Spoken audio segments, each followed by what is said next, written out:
네, 오늘 준비한 주제는 Accelerated Coordinated Encoding, 줄여서 이제 ACE라고 얘기하는 논문인데요. CVPR 2023년, 이번에 이제 발표된 논문으로, 사실 이게 널프 논문은 아니고, 좀 조사하다 보니까 이제 뉴럴 렌더링 쪽이기보다는 이제 리로컬라이제이션에 해당되는 논문이더라고요. 그래서 기술적으로 이제 그런 내용을 담고 있는데, 그래도 좀 리로컬라이제이션이라고 하더라도 언젠가 좀 접점이 좀 있지 않을까 싶어서 한번 주제를 가져와 봤습니다. 네, 먼저 좀 동영상 한 편을 좀 보여드릴까 하는데요. 이 동영상이 소리를 끄도록 하겠습니다. 예, 소리가 좀 시끄게 나는데, 이 동영상 같은 경우에 이제 나이언팅 랩에서 만든 라이트십 VPS, 그러니까 이제 비주얼 포지셔닝 시스템이었나? 그 줄임말이 그렇게 됐는데요.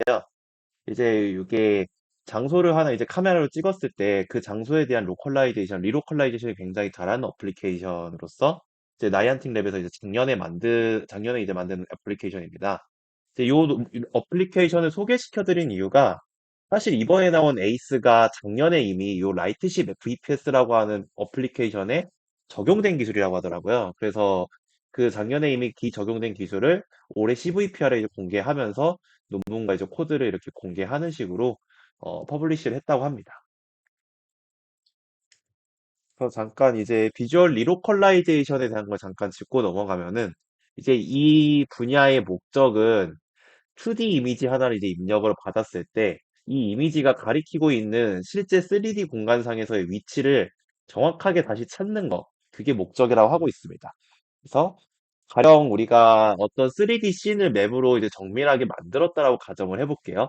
그거를 이제 사전 정보로 가지고 있었을 때, 만약에 이제 내가 핸드폰 카메라로 어떤 그 건물에 대한 사진을 한 장 찍거나 가리키고 있다라고 했을 때, 이 입력으로 들어온 이미지가 내가 비추고 있는 이제 그 랜드마크 건물에 대해서 3D 씬상에서 이제 정확하게 어떤 위치에 있는지 그 6DOF 포즈를 잘 찾아내는 그게 이제 이 비주얼 리로컬라이제이션의 궁극적인 목적이 되겠습니다.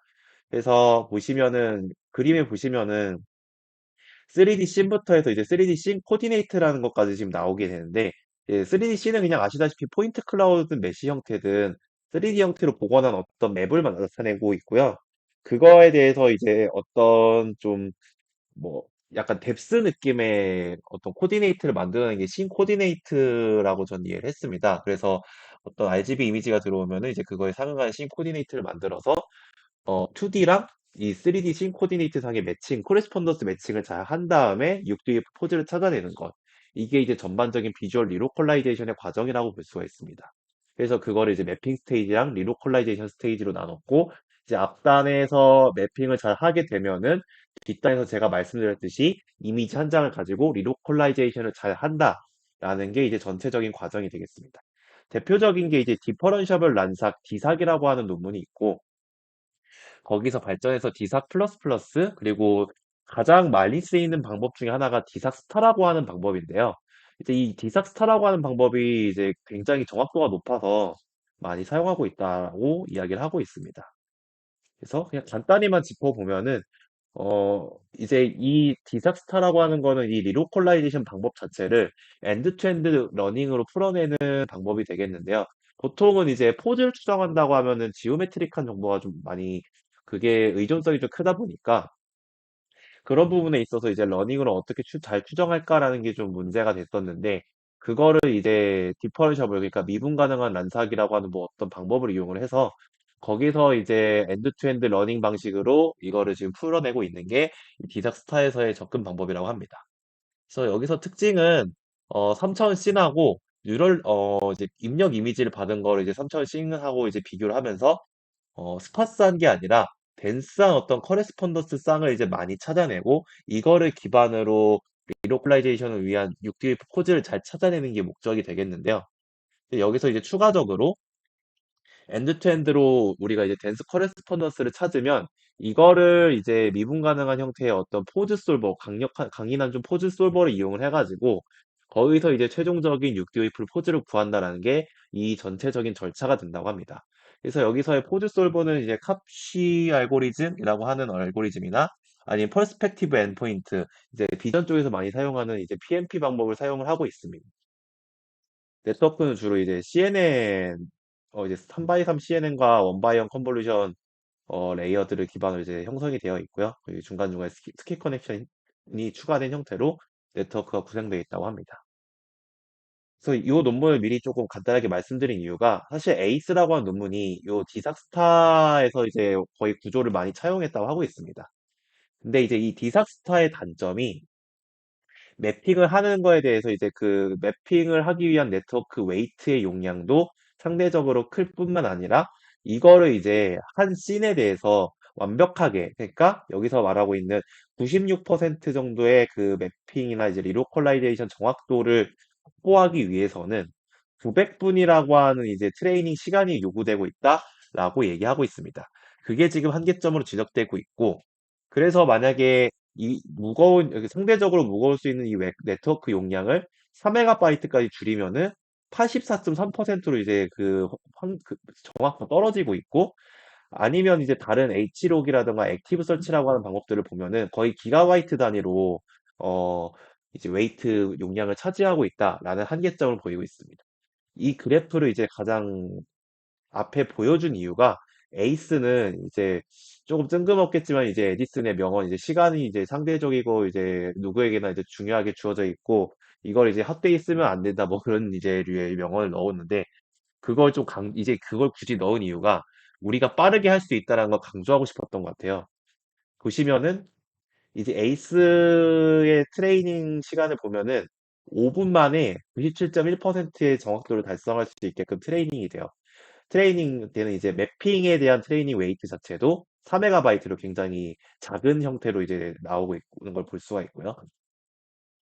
그래서 좀 더 자세히 보면은 기존 방법의 문제점을 좀 이제 지적할 때 아까 말씀드렸던 이제 속도에 대한 문제, 트레이닝 속도에 대한 문제랑 그리고 하나의 씬에 대해서 보통 디삭스타를 쓴다라고 하면은 어떤 씬에 대한 여러 장의 이미지가 있을 텐데 그거에 대해서 이제 트레이닝을 한번 하고 나면은 이제 이 트레이닝 웨이트는 그 씬에 대해서 최적화된 어떤 형태의 웨이트로 뱉어내게 되는데 그 말은 즉 다른 새로운 씬에 대해서 우리가 학습을 하려고 하면은 그거에 대해서도 지금 새로 학습을 해야 된다라는 그 재학습이 불가피한 문제점이 있습니다. 앞서서 이제 말씀드렸듯이 디사스타 같은 경우에는 이제 700분이 소요되는 걸 볼 수가 있었는데 그러면 우리가 이제 새로운 씬에 대해서 또 재학습하려고 하면 그거에 대해서 또 700분간 재학습을 해야 되고 그런 시간적인 비효율성이 있기 때문에 에이스에서는 그거에 대한 이제 문제점을 지적을 하고 있습니다. 그래서 트레인 원스, 디플로이 오픈이라고 하는 이제 그런 문구를 지금 넣으면서 우리가 빠르게 트레이닝하고 이제 배포도 많이 할 수 있는 구조를 가지고 있다라는 걸 좀 강조를 하고 있습니다. 그래서 앞서 그래프를 보여드렸듯이 5분 만에 트레이닝도 가능하고 이제 맵에 대한 그 웨이트 사이즈가 4MB면 충분한 리로컬라이저를 지금 제안을 하고 있습니다. 구조적으로 보면은 앞단에 이제 백본과 헤드로 이제 네트워크가 구성이 되어 있는데 백본 파트에서는 씬 어그노스틱한 백본 형태로 구성이 되어 있어서 이 씬 어그노스틱한 백본을 통해서 피처 익스트랙터를 뽑고 피처 익스트랙터를 통해서 씬에 대한 어떤 피처를 뽑게 되고 이름 그대로 씬 어그노스틱이기 때문에 이 백본에서 나온 피처 같은 경우에는 어떤 이미지, 그러니까 어떤 씬에 대한 이미지가 들어오더라도 그거에 대해서 강인하게 이제 어떤 피처를 뽑아낼 수 있다라는 게 장점이라고 합니다. 추가적으로 이제 이거를 하기 위해서 별도의 사전 정보, 예를 들면 이제 3D 정보, 이제 3D 모델이라던가 뎁스 정보를 이용해 가지고 하는 경우도 있었다고 하는데 그런 사전 정보 없이도 우리가 이 에이스를 이용해서 충분히 이제 리로컬라이제이션을 잘 할 수 있다라는 주장을 펼치고 있고요. 자원적으로도 보면은 저가의 GPU에서도 이걸 돌릴 수 있는 장점이 있다고 하고 있습니다. 비교를 했을 때 이제 디삭 같은 경우에는 고가의 GPU로 씬 하나를 복원한다고 하는데 근데 이제 그럴 시간 동안 에이스 같은 경우에는 모든 씬, 그러니까 하나의 데이터셋에 있는 모든 씬을 이 저가의 GPU, 그러니까 디삭에서 사용했던 것보다 상대적으로 더 저가의 GPU를 이용했을 때도 우리는 이 모든 씬을 5번 동안, 5번이나 복원을 했다라고 하면서 이제 시간의 빠름을 좀 이렇게 강조를 하고 있었습니다. 그래서 다음에 보여드릴 영상은 이 전체 네트워크의 오버뷰라고 생각하시면 될 것 같아요. 그래서 이제 이미지가 들어오면 씬 어그노스틱 피처 백본을 이용해 가지고 피처를 이제 학습을 하게 되고 지금 보시면 이제 트레이닝 버퍼라는 게 나오는데 트레이닝 버퍼는 사실상 앞단에서 만들었던 이제 피처를 쌓아가지고 버퍼에다가 저장한다고 생각하시면 될 것 같아요. 그거를 이제 한번 셔플을 하게 되는데 셔플한 결과를 이제 레이어별로 이제 그 하나 한 장 한 장별로 MLP에다 넣어서 이 MLP 리그레이션 헤드에서 씬 코디네이트에 대한 어떤 이제 텐서 결과가 나오게 되고 텐서 결과로 나온 거를 토대로 이제 그 씬 코디네이트랑 이미지 코디네이트와 이제 코레스폰던스를 잘 찾아내는 형태로 이 헤드가 트레이닝 되고 있다라는 게 전반적인 흐름이 되겠습니다. 그래서 앞서 동영상에도 기재되었듯이 백본이 1분이 걸리고 트레이닝 이제 헤드 트레이닝 할 때 4분이 걸린다라고 하고 있는데 사실 제가 봤을 때 좀 그 백본에 있어서 이미 프리 트레인 된 그게 좀 강점이 있었던 것 같아가지고 뭐 그 부분에 대해서 이제 뒤에 좀 더 설명드리겠습니다.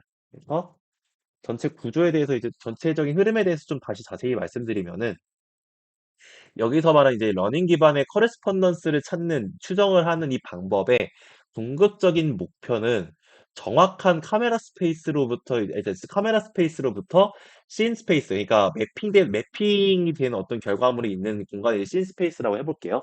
그 씬 스페이스까지의 포즈 그러니까 카메라 투 씬에 대한 포즈 추정을 이제 올바르게 해야 되는 게 여기서의 궁극적인 목적이 되겠습니다. 그거를 이제 수식으로 표현하면은 요 EI라고 하는 게 카메라 스페이스, I 번째 카메라에 대한 어떤 카메라 스페이스의 좌표기라고 가정을 해보겠습니다. 그리고 Y라고 하는 거, 이 YI라고 하는 게 그거에 상응한 어떤 씬 스페이스에 대한 좌표계, 표즈라고 생각을 하시면 되는데 보시면 이제 h라고 하는 이제 요 값이 있습니다. 그래서 이제 h라고 하는 값을 잘 찾으면은 우리가 카메라 스페이스에서 씬 스페이스로 넘어가는 그 워핑을 잘 풀어낼 수 있겠다라는 이제 결론에 도달할 수가 있는데요. 그렇게 따지면 결국에는 이 문제에서는 이 h를 잘 찾아야겠죠. h를 잘 찾는 문제로 넘어가면은 이제 이제 두 개의 함수를 볼 수가 있어요. g라고 하는 함수랑 라지 c라고 하는 함수를 볼 수가 있는데 이 g라고 하는 함수는 포즈 솔버를 생각하시면 될 것 같아요. 그냥 이 포즈 솔버는 논문에서 이야기하기로는 기존의 디삭스타에서 사용하던 솔버를 활용하고 있다라고 하고 있는데 그 중에서 여기서는 이제 퍼스펙티브 엔드포인트 그러니까 PMP 란삭을 이용해가지고 앞서서 나온 코레스폰던스를 기반으로 이제 아웃라이어도 제거하고 그러면서 포드 솔버를 진행하고 있다라고 하는 게 이제 여기서의 논문에서의 이야기인데 그래서 결국에 요 함수 G라고 하는 거는 그 PMP 란삭을 통해서 포즈 최적화를 하고 있는 솔버의 역할을 하고 있다고 보시면 되겠고 이 라지 C가 결국에는 이제 X는 이제 픽사일 좌표계의 어떤 위치 정보라고 보시면 될 것 같고 이 Y는 씬 코디네이트에 대한 어떤 위치 정보, 3D 정보가 되겠죠. 그랬을 때 이제 이 X와 Y가 들어갔을 때 줄 간의 코레스폰던스를 구하는 게 요 라지 C라고 보시면 되겠습니다. 그러면 여기서 이 라지 C라고 하는 함수에서 코레스폰던스를 잘 찾으려면 X는 이제 주어졌다라고 가정했을 때 결과적으로 우리가 Y를 잘 추정하면은 이 커레스pondence를 잘 찾아 나갈 수가 있겠죠. 그런 식으로 이제 생각을 하시면 될 것 같은데 그래서 결국에는 우리가 이 Y라고 하는 걸 어떤 식으로 잘 추정할 것이냐라는 게 이제 러닝 베이스에서 커레스폰던스 프리딕션의 목적으로 봐주시면 좋을 것 같습니다. 그래서 이제 아래에 나와 있는 식처럼 표기가 되어 있는데 이 F 함수는 네트워크, 뉴럴 네트워크를 생각하시면 됩니다. 그래서 뉴럴 네트워크에 이제 웨이트 W가 있고 이제 이 PI라고 하는 입력이 들어가가지고 거기서 이제 학습된 결과로 잘 추정된 씬 코디네이트에 대한 어떤 Y가 나오게 된다라고 할 수 있는데 여기서 보시면은 입력이 P로 돼 있어요. 이 P가 뭐냐고 하면은 이미지 입력이 I라고 하는 이 오른쪽 시계에 라지 I라고 하는 이미지 입력이 들어갔을 때 그리고 그 이미지 입력상에 XI라고 하는 포지션이 있다고 가정을 해보겠습니다. 거기서부터 그 인근에 있는 픽셀들을 묶어가지고 81 by 81 사이즈의 어떤 패치를 가져오게 돼요. 그래서 결론적으로 보면은 이 뉴럴 네트워크에서는 이미지가 통째로 입력으로 들어가는 게 아니라 이미지 어떤 특정 포지션으로부터 81 by 81 사이즈의 패치를 구하게 되고 이 패치가 입력으로 들어간다라고 이해하시면 될 것 같습니다. 로스 펑션을 좀 먼저 언급을 하면은 여기서 로스 펑션은 결국에는 이제 2D to 3D로 투영한 결과가 이게 그럼 3D to 2D로 다시 재투영했을 때 정확하냐라는 거 봐야 되기 때문에 결론적으로는 리프레션 에러를 봐야 됩니다. 그래서 이제 이 리프레션 에러는 지금 아래 수식에서 스몰 l 파이로 이제 기재되어 있는 부분이 될 텐데요. 이제 스몰 l 파이를 보시면은 이제 입력이 x, y, h 스타로 이렇게 되어 있는데, 그러니까 x와 y에 대한 어떤 코레스폰던스, 그러니까 2차원 픽셀 그리고 3D 씬 코디네이트에 대한 거 이제 우리가 구했다라고 가정을 하면은 그 구한 결과가 GT 포즈 대비 얼마나 이제 리프레션 에러를 가지고 있는지 그걸 계산한다는 명목상 이제 맥락으로 이렇게 입력이 3개 값이 들어갔다라고 해주시면 좋을 것 같고, 결국에 이 리프레션 에러는 모든 패치와 모든 이미지, 그러니까 한 씬에 대해서 여러 이미지가 있을 테니까 모든 이미지에 대해서 이 로스를 전부 다 계산하게 되고, 결국에 이제 네트워크의 목적은 이 로스 펑션을 최소화할 수 있는 이제 웨이트를 찾는 게 목적이 될 수 있다고 볼 수 있습니다. 그래서 이게 지금까지 이게 디삭스타에서도 사실 이런 개념으로서 접근하고 있다라고 이해하시면 좋을 것 같고, 그래서 러닝 베이스드 리로컬라이제이션을 이런 식으로 하고 있다라는 이제 대략적인 접근법을 설명드렸는데, 뒤로 이제 넘어가기 전에 혹시 다른 질문이나 그뭐 다른 코멘트 있으신 분 있으실까요?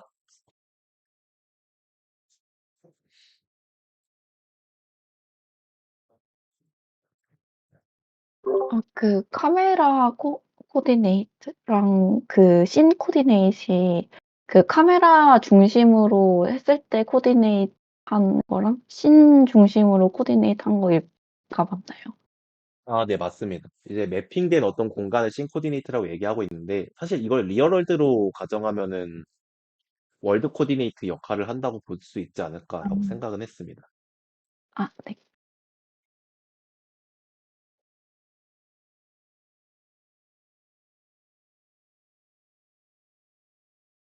네, 또 다른 질문 없으시면 다음으로 바로 넘어가도록 하겠습니다. 그래서 이제 다음에는 이제 문제점을 지적하고 있습니다. 지금 아래에 나와 있는 그림 같은 경우에는 그냥 일반적인 디삭스타와 같은 데에서 하고 있는 그 방법론을 좀 구조화하고 있는데, 보시면은 이제 파란색으로 나와 있는 부분이 플리 컨볼루션 네트워크로 구성되어 있어서 여기서 이제 피처 맵을 먼저 뽑아내고 있어요. 피처 맵을 뽑아내고 그 뽑아낸 피처 맵을 통해서 초록색 이 네모로 되어 있는 부분, 이 부분이 이제 헤드 부분이나 다름없는 부분인데, 여기서 이제 씬 코디네이트를 최종적으로 추정한다라는 게 기본적인 절차가 되겠습니다.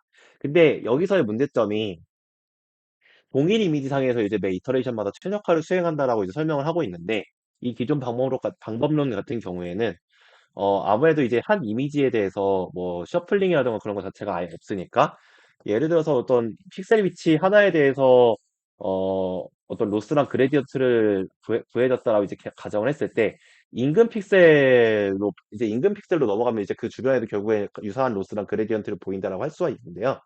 이게 그래서 뭐가 문제냐라고 보니까, 앞서서 에이스가 이제 다른 이제 이전 논문에서의 문제점이라고 지적했던 것 중에 하나가, 이전에는 새로운 신이 들어오면 그거에 대해서 일일이 재학습해야 된다는 문제가 있었는데, 아무래도 이제 백본이 신 스페시픽한 문제가 있기 때문에 그런 문제가 있다고 지적을 하고 있는데, 그게 그 문제가 인근 픽셀 주변에서 유사한 로스랑 그레디언트를 보이니까 경향성이 계속 이제 인근에서 비슷하게 나오는가, 이러면 좀 이런 것 때문에 신 스페시픽한 학습 결과가 나오는 게 아닐까라는 지적을 하고 있더라고요. 그래서 그런 면에 있어서 우리는 이런 식으로 하지 않고 좀 더 신어거노스틱하게 학습할 수 있는 방법을 제안해 보자 라고 하면서 다음 방법을 이제 제안을 하고 있습니다.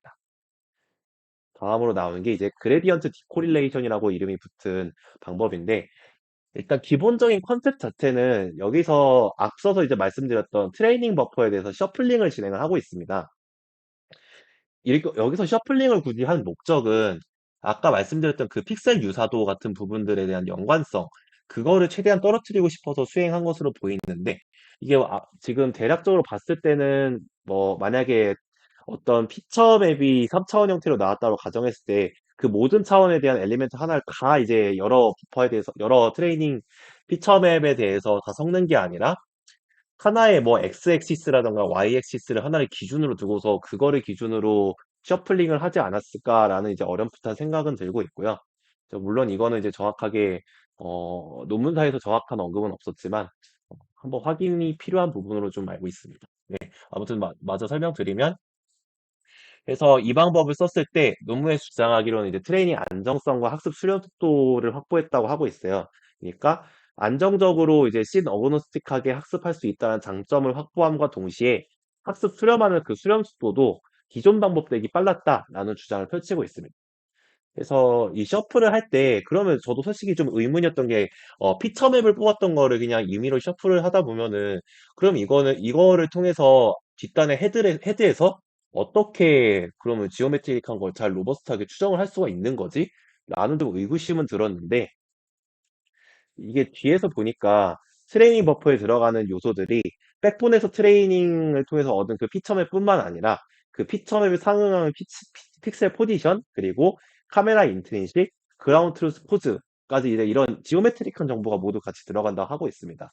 아무래도 그런 점이 있으니까 좀 이게 피처맵이 셔플링이 됐을 때도 좀 강인하게 어떤 추정 결과를 얻지 않았을까라는 생각이 들었던 부분이기도 하고요. 네, 그래서 다음으로 넘어가면 아무튼 그래서 이런 식으로 그 그레디언트 디코릴레이션 방법을 통해서 논문에서는 씬 어그노스틱한 백본 트레이닝 방법을 만들어냈다라는 부분이 이 디코릴레이션의 핵심이 되겠습니다. 다음 부분은 이제 커리큘럼 트레이닝인데요. 커리큘럼 트레이닝 이제 이게 기본 컨셉이 뭐냐고 보면은 먼저 스레시홀드 자체를 처음에는 러프하게 주고 있습니다. 러프하게 주었다가 나중에 가면 갈수록 트레이닝 이터레이션이 진행되면 될수록 빡센 빡센 스레시홀드를 줘가지고 학습을 좀 더 타이트하게 할 수 있게끔 하는 게 커리큘럼 트레이닝의 기법이라고 얘기를 하고 있습니다.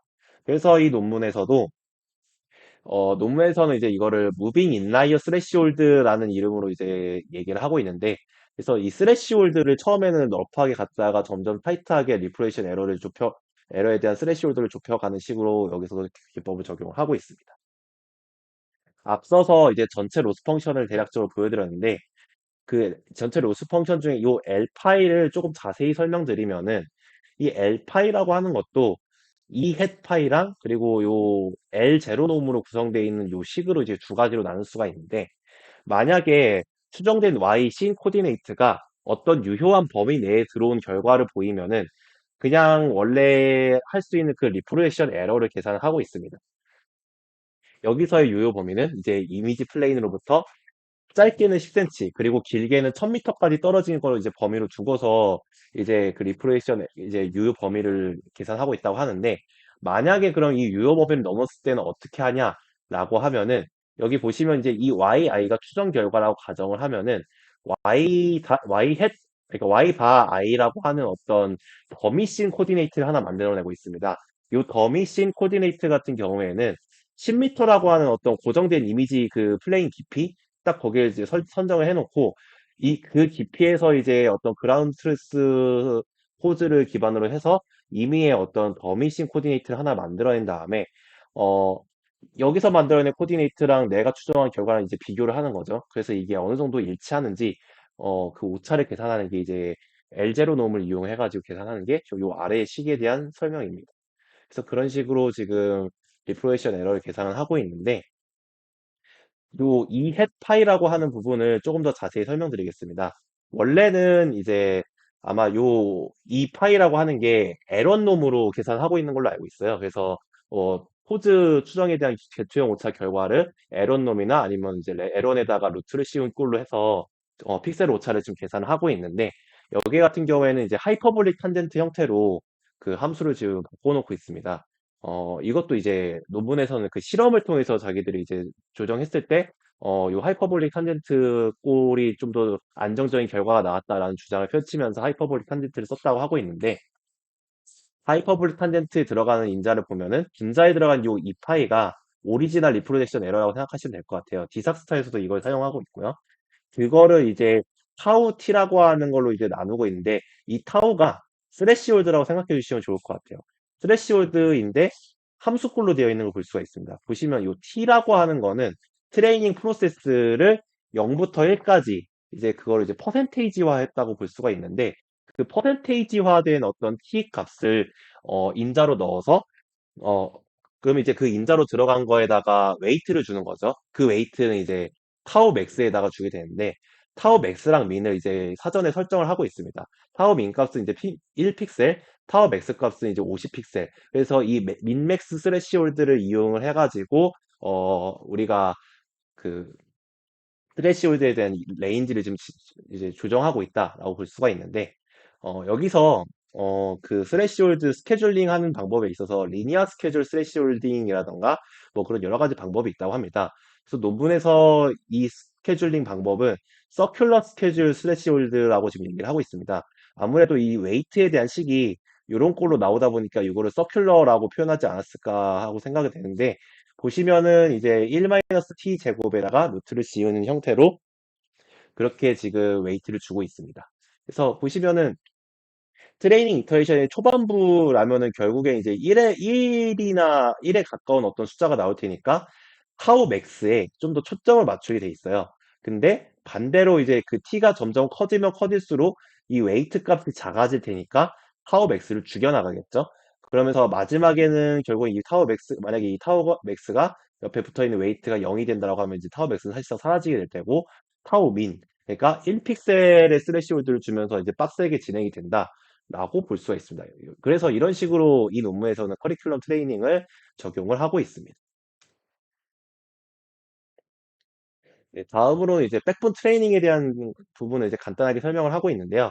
이게 아직은 뭐 얘네 별도의 어떤 방법이 들어가는지 뭔지는 모르겠는데, 이 백본에 대한 코드 자체는 지금 현재 GitHub에는 공개를 시키지 않고 있습니다.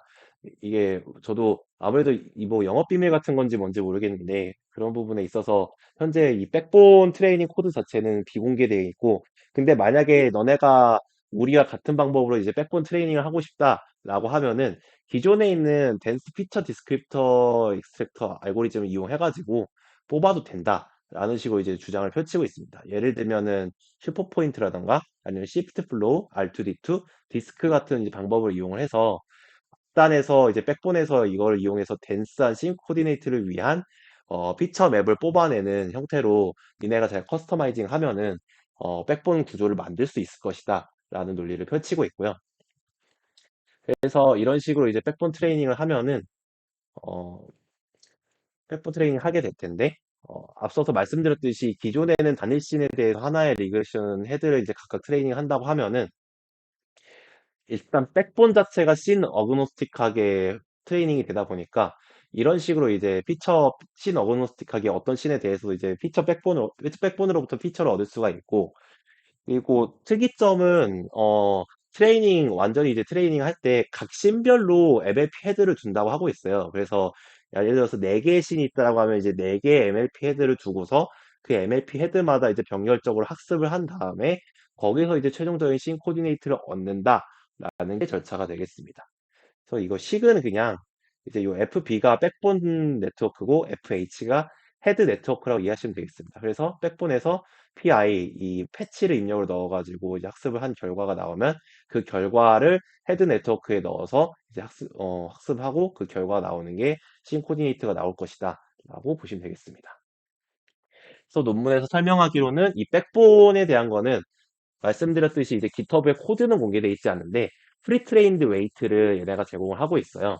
그래서 백본을 보면은 이제 100개의 씬에 대해서 이게 스캔넷 데이터셋을 사용했다고 하고 있더라고요. 그래서 스캔넷 데이터셋 100개의 씬을 이제 가져와가지고 이거를 이제 나이언틱넷 쪽에서 이제 자체적으로 일주일 동안 학습을 해가지고 11MB짜리 프리트레인드 웨이트를 얻었다라고 주장을 하고 있습니다. 그래서 이 웨이트를 사용하면은 1분 만에 우리가 씬 어거노스틱한 피처를 얻을 수 있다라는 주장을 하고 있고요. 근데 보면은 저도 이제 GitHub를 봤을 때 11메가는 아니고 한 20메가 정도 됐던 것 같고, 이거를 결국에 이제 백본 트레이닝을 하려면은 우리가 직접 짜야 되는 수고가 있을 것 같다라는 걸 GitHub 코드를 통해서 볼 수가 있었습니다.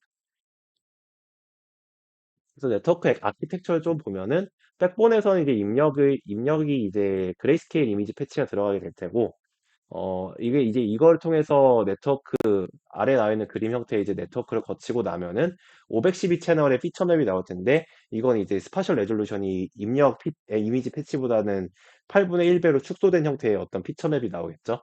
이거를 통해서 이제 헤드 네트워크로 넣어서 학습을 한다라고 보시면 되겠습니다. 추가적으로 이제 이미지의 어그멘테이션도 브라이트니스나 컨트라스트, 휴, 세츄레이션, 리스케일에 대한 것도 좀 조정하고 있는데, 근데 아무래도 좀 너무 많이 주면은 뭐 특징 잡기도 쉽지도 않다 보니까 3, 40% 정도만밖에 안 주고 있다고 하더라고요. 네, 그래서 약한 수준의 어떤 어그멘테이션만 들어가고 있는 걸 볼 수가 있어요. 헤드 쪽을 보면은 헤드 네트워크는 이제 각 씬별로 아까 말씀드렸듯이 각 씬별로 하나의 MLP를 써서 이제 이거를 병렬적으로 학습한다라고 하고 있고요. MLP 같은 경우에는 각 레이어별로 원바이원 컨볼루션 연산을 수행할 수 있게끔 512 사이즈의 레이어로 구성이 되어 있고, 이게 총 8개의 레이어로 구성이 되어 있습니다. 추가적으로 이제 세 번째, 여섯 번째 레이어를 지나면 스키 커넥션으로 구성해가지고, 그거 이제 앞단에 있는 정보를 같이 가져와서 학습할 수 있게끔 하고 있고요. 그래서 헤드 하나당 기본적으로는 이제 배치 사이즈는 6개의 이미지로 배치 사이즈를 구성하고 있다 하고 있습니다. 그래서 아웃풋 같은 경우에는 4차원 형태의 텐서로 이제 나오고 있는데, 근데 계속 말씀드렸던 건 제가 3D 씬 코디네이터라고 말씀드렸는데 왜 4차원 텐서가 나올까라는 건 이제 뒤에서 좀 더 설명드리도록 하겠습니다. 추가적으로 이제 여기서 other improvement라고 이제 얘기하고 있는 것들을 보면은 좀 더 이제 웨이트 자체의 경량화를 위해서 자료형도 아예 플로트 16으로 사용을 하고 있다고 하고 있습니다. 아무래도 자료형 자체 이제 16비트 플로트를 쓰다 보니까 더 이제 가볍고 빠른 속도의 연산이 가능하다라는 장점이 있고, 이거는 이제 논문 제목이 아마 슈퍼 컨버전스라고 했던 것 같아요. 여기서 사용했던 기법을 같이 사용하고 있는데, 트레이닝 중간에 러닝 레이트를 한번 증가시켰다가 끝에 다다르면은 그 러닝 레이트 다시 감소시키는 기법을 했을 때 컨버전스 이제 수렴이 잘 됐다라는 주장을 하고 있고, 그래서 이 기법을 여기서 사용했다고 하고 있습니다.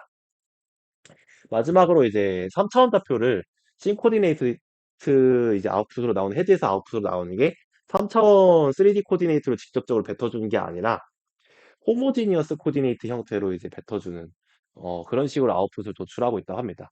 실험적으로 봤을 때 이게 좀 더 좋은 결과 나와서 이걸 했다고 하는데, 그래서 앞서서 제가 4D 아웃풋이 나온다고 했던 게 이 부분 때문이었습니다.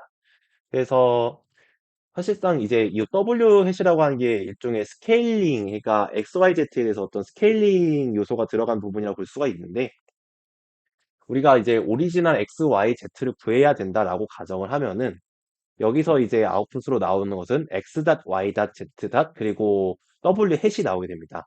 그래서 우리가 궁극적으로는 이제 요 x, y, z 에 w라고 하는 어떤 스케일링 팩터를 나눠서 최종적인 y를 구하는 게 목적이 될 텐데, 그럼 이 w를 어떻게 찾아가 나가냐라고 하면은 이 w 햇이라고 하는 걸 학습을 통해서 이제 구했다고 해도 이거를 고지고대로 쓰는 건 위험하다고 하더라고요. 그래서 어떤 이제 요 식을 통해서 계산하게 되는데, 사실상 어떤 민맥스 값을 줘가지고 요 정의될 스케일 팩터를 딱 일정 범위만큼만 클리핑 해가지고 좀 안정된 어떤 스케일링 팩터를 구하는 게 요 식의 목적이다라고 하고 있습니다.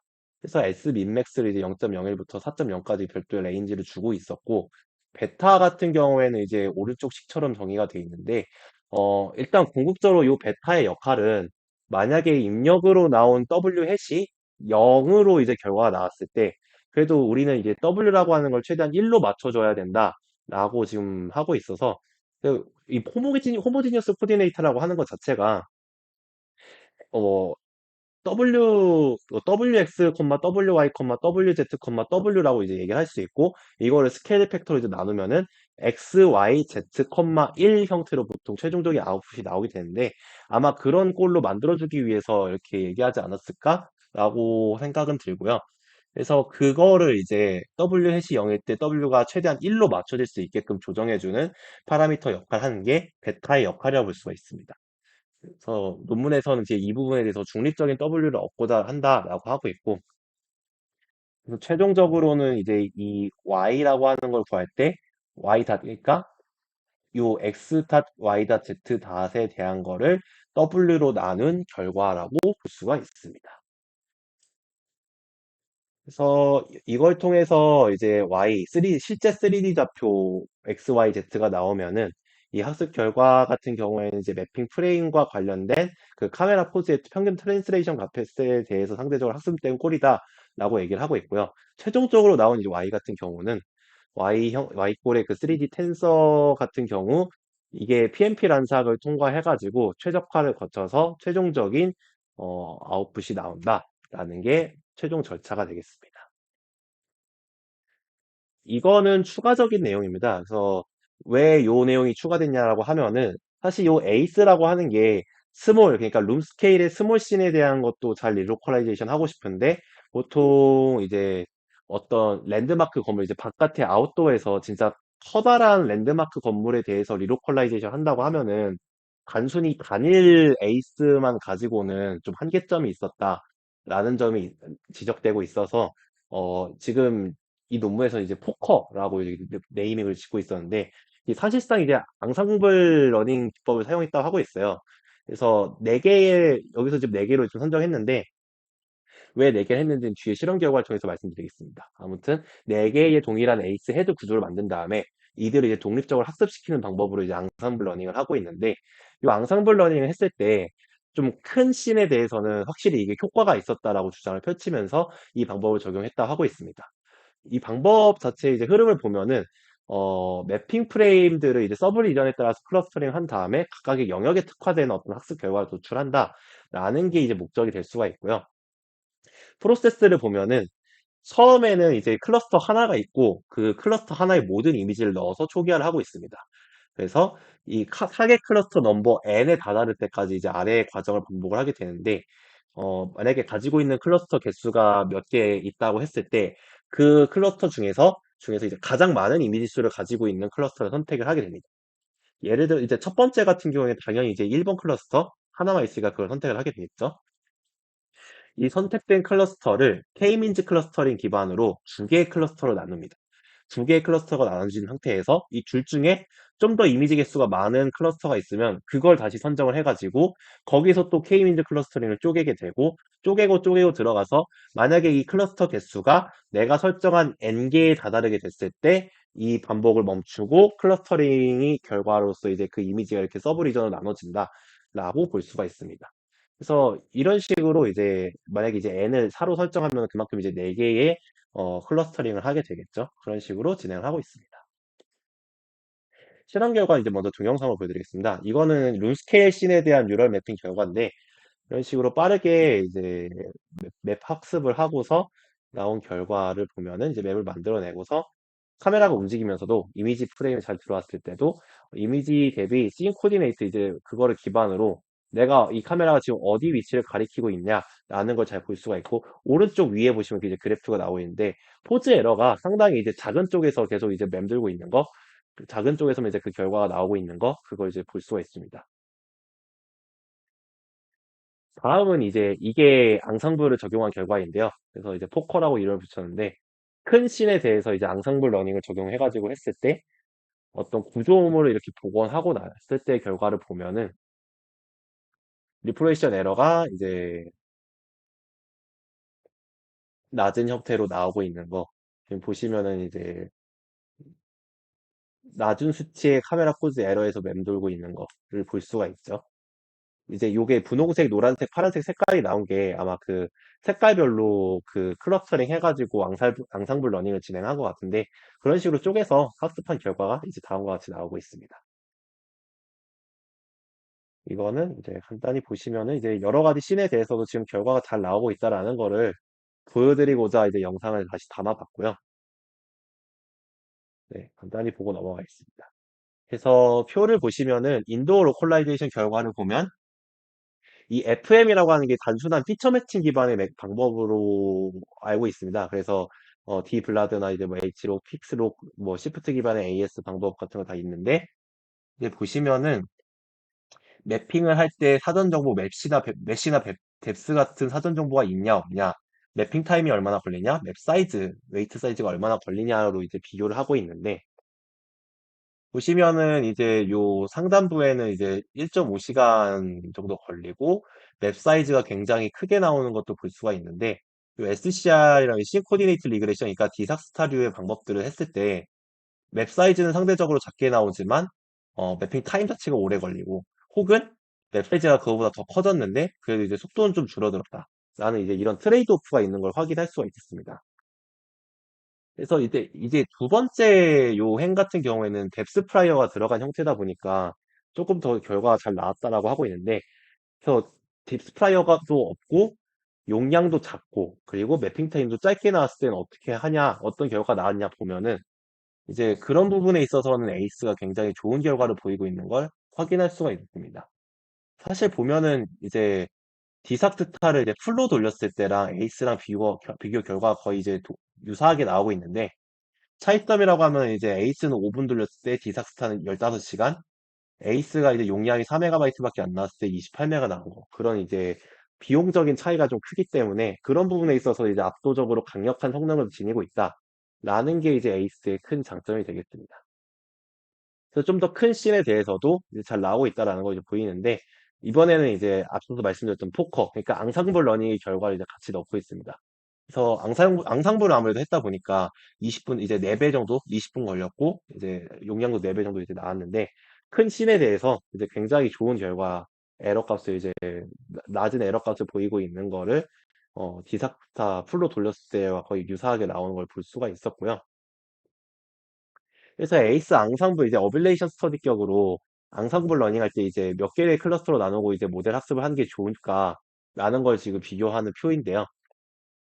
이제 큰 씬에 대한 거를 주로 했을 때, 이제 여기가 이제 에버러지 이 부분이 평균적인 오차율을 보시면 되는데, 이게 단일 트레이닝 했을 때 아무래도 상대적으로 오차가 크게 나온 거를 볼 수가 있었고, 디삭스타에 준하는 이제 성능을 내려고 하면 어느 정도 해야 되냐라고 했을 때, 두 개의 모델만 했을 때도 이제 그럴듯한 성능이 나왔고, 세 개, 네 개의 모델로 이제 넘어가고, 이제 다섯 개까지 넘어갈수록, 디삭스타보다는 미묘하게 좀 더 좋은 결과를 보이고 있습니다. 그래서 그런 부분에 있어서 성능적으로 앙상블 방법을 썼을 때는 라디신에서는 디삭스타보다 좋은 결과를 낼 수가 있다라는 주장을 이제 실험 결과를 통해서 보여주고 있고요. 다만 이제 6개 모델, 7개 모델 넘어가면 이제 30분 이상이 넘어가니까 이 정도로 시간이 오래 걸리면 의미가 없는 것 같다라는 이야기를 하면서 이렇게 좀 색깔로 표기를 하고 있습니다. 매핑 타임에 대한 부분인데요. 이제 매핑 타임을 비교할 때는 GPU를 이제 두 가지를 두고 비교를 하고 있습니다. 첫 번째가 이제 보통 서버급으로 들어가는 V200을 두고 했고, 그리고 엔비디아 T4 이거는 이제 그 구글 콜앱에서 쓰고 있는 이제 작은 사이즈 GPU가 될 텐데, 그거랑 이제 비교했을 때 에이스가 매핑 타임으로 상대적으로 굉장히 안정적인 결과를 보이고 있어요. 반대로 이제 디삭스타 같은 경우에는 풀로 돌리는 거 보면은 15시간 걸리던 게 이제 GPU 성능이 나빠지면은 28시간까지 확 올라가는 것까지 볼 수가 있었고, 이제 그런 측면에서 이제 저가 GPU에서도 이걸 잘 활용할 수 있다라는 강점을 강조하고 있었습니다. 로스 펑션에 대한 것도 이제 어빌레이션 스터디로 넣었는데, 원래 이제 디삭스타에서 쓰던 이제 에런놈 계산하는 거, 아마 이제 이 디삭스타 같은 경우에는 에런놈에서 루트 씌운 에런놈으로 이제 바꿨다라고 하고 있어요. 그래서 보면 이제 평균적인 그 정확도를 보면 이제 94%, 95% 가까이 나오고 있는데, 어, 이제 그거에 준하거나 이제 그거보다 좋은 결과가 나오게 하려면 어떻게 하는 게 좋을까 하다가, 그래서 이 논문에서 이제 하이퍼볼릭 탄젠트를 선택을 했고, 그 이제 스레시홀드도 픽스트로 가냐, 리니어 스케줄링을 통해 가지고 그 커리큘럼 러닝을 하냐, 서큘러 스케줄링을 하냐, 서큘러 스케줄링에 호모지니어스 코디네이트를 붙이냐라는 걸로 이제 실험하면서 나눠봤는데, 평균적인 걸 수치를 보면은 확실히 이제 서큘러 스케줄을 했을 때부터 에버러지 요 정확도가, 평균 정확도가 디닥스타보다 높아진 걸 확인을 할 수가 있었고, 나중에 이제 호모지니어스 코디네이트까지 붙이니까 그거보다 훨씬 더 좋은 결과가 나왔다라는 걸 실험 결과를 통해 확인할 수가 있습니다. 이제 매핑 결과도 이제 정확도가 굉장히 이제 좋게 나오는 걸 볼 수가 있었고, 시각적으로도 이제 굉장히 좋은 결과 나오고 있다라는 걸 그림을 통해서 보여주고 있었습니다. 그래서 이 그림은 이제 다시 한번 이제 리로컬라이제이션 스피드를 좀 강조하고자 이렇게 넣었는데, 디삭스타가 이제 거의 뭐 몇 시간 동안 할 때 우리는 그냥 이제 5분 만에 이거 하고 있다라는 걸, 정확도 높게 하고 있다라는 걸 보여주고자, 강조하고자 이 그림을 논문에 추가로 넣은 것 같았고요. 그래서 결론을 보면은 이제 이 논문 같은 경우에는 이제 새로운 환경에서도 5분 만에 리로컬라이제이션을 할 수 있는 어떤 네트워크 방법을 이제 제안을 하였고, 근데 사실 방법을 제안했다라고 하고 있는데, 씬 어거노스틱한 트레이닝 같은 경우는 사실상 지금 공개를 하고 있지 않고 잘 프리트레인드 웨이트를 제공하고 있다라는 그런 점이 있어서, 이게 뭔가 기술적으로 노벨티가 엄청 뛰어난 게 있을까라고 보면은 그런 부분에 있어서는 좀 아직 감춰진 것 같아요. 아무래도 영업 비밀 같은 것 때문에 그런지 모르겠는데, 그래서 좀 그런 감춰진 부분들이 좀 있었고, 추가적으로 이제 이 논문의 강점이 이제 매핑 코스트, 에너지 컨섬션이 이제 많이 줄여가지고 실용적으로 완전 이제 실용성을 극대화시킨 어떤 리로컬라이제이션을 제안을 해왔다라는 게 이제 결국에 여기서의 결론이지 않을까 싶습니다. 네, 준비된 발표는 여기까지고요. 혹시 질문이나 코멘트 있으실까요? 혹시 그 에이스 전체 오버뷰 그림에서 네, 이 그림 네. 말씀하시는 걸까요? 네, 맞습니다. 여기서 그 트레이닝 버퍼가 지금 이 로우 사이 아니 컬 네, 로우 사이즈는 그냥 하이퍼 파라미터로 결정을 해 주는 건가요? 로우 사이즈라는 게 다시 말씀해 주시죠. 혹시 이 트레이닝 버퍼 말씀하시는 건가요? 네. 이게 로우 개수가 네. 네, 이 로우 개수가 지금 하나의 똑같은 색깔이 계속 이제 막 몇 개가 이렇게 있는데, 이거는 그러니까 셔플을 하는데 이제 셔플을 이 6 개의 패턴을 NLP를 통과시켜서 뭔가 좀 더 정확하게 하기 위함인 건지, 아니면 이게 이 똑같은 빨간색이어도 좀 다른 건지. 이게 그 색깔별로 이게 이미지 하나에서 나온 어떤 피처맵이라고 생각하시면 될 것 같아요.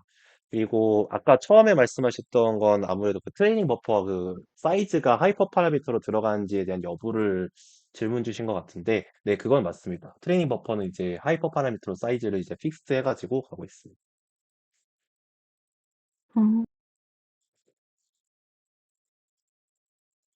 그러면 이 트레이닝 버퍼 안에 아까 뭐 카메라 인트린식 정보도 들어가고, 그다음에 로 뭐 되게 뭐가 들어가는 게 많았는데, 이거는 여기 안에 뭐 따로따로 그냥 숫자로 들어가는 게 아니라 뭐 포지셔널 인코딩처럼 뭔가 뭐 포즈 위치를 넣는다든가 그런 식으로 들어가는 건가요? 이 피처 맵 전체에 그게 녹아 들어가 있는 건가요? 아니면 숫자가 따로따로 이렇게 들어가는 건가요? 그 부분은 저도 지금 정확하게 확인이 안 됐거든요. 이게 논문에 디테일하게 이렇게 넣었습니다라고 한 게 아니라 트레이닝 버퍼의 이제 구성 요소가 이렇게 된다라고만 좀 말씀을 드렸고, 그래서 이거에 음. 대해서는 지금 좀 감춰져 있어가지고 저도 정확하게 어떤 식으로 뭐 컨케이트네이트 시켰는지 말씀하신 것처럼 포지셔널 인코딩 같은 거로 이제 차원을 좀 바꿔줬는지, 그거는 좀 혹시는 저도 잘 못하겠어요. 이건 어떻게 했는지는. 음. 뭔가 그냥 다 콘케이트넷 시켜도 이게 MLP에 넣었을 때 잘 이게 동작을 학습이 되는 건지 좀 신기해 가지고. 음. 저도 사실 네, 감사합니다. 그 부분이 조금 신기하더라고요. 그렇게 해서 과연 나올 수 있을까라는 게 좀 의구심이 들었던 부분도 있긴 한데, 뭐 좀 깊은 부분은 아마 나이언틱 랩에서 좀 감추지 않았을까라는 좀 음. 어렴풋한 생각은 좀 듭니다. 감사합니다.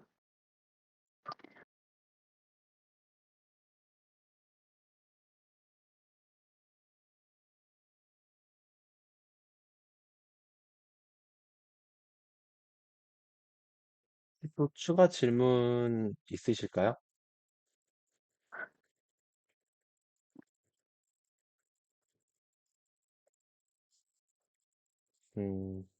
따로 없으시면은 네, 발표는 여기까지 하도록 하겠습니다.